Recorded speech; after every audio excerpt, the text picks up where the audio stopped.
Bismillahirrahmanirrahim. Assalamu alaikum. Today I am going to tell you guys first kalma recitation and its English and Urdu translation and some explanation about it. Recitation. La ilaha illallahu Muhammadur Rasulullah. English translation. There is no God but Allah. Muhammad sallallahu alayhi wasallam is the messenger of Allah. Urdu translation. Allah के सिवा कोई माबूद नहीं. Muhammad sallallahu alayhi wasallam Allah के रसूल हैं.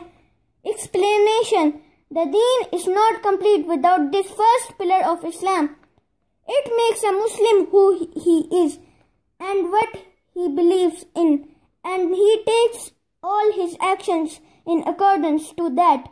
After reading first kalma, a person enters into the circle of Islam. Kalma tayyib is the key to Islam and bears the basic essence of it. So if you recite it again and again, claiming the oneness of Allah and Khatam-e-Nabuwwat of Muhammad sallallahu alayhi wasallam, it will strengthen your belief on Islam more. Thank you guys for watching. Allah bless you. Allah Hafiz.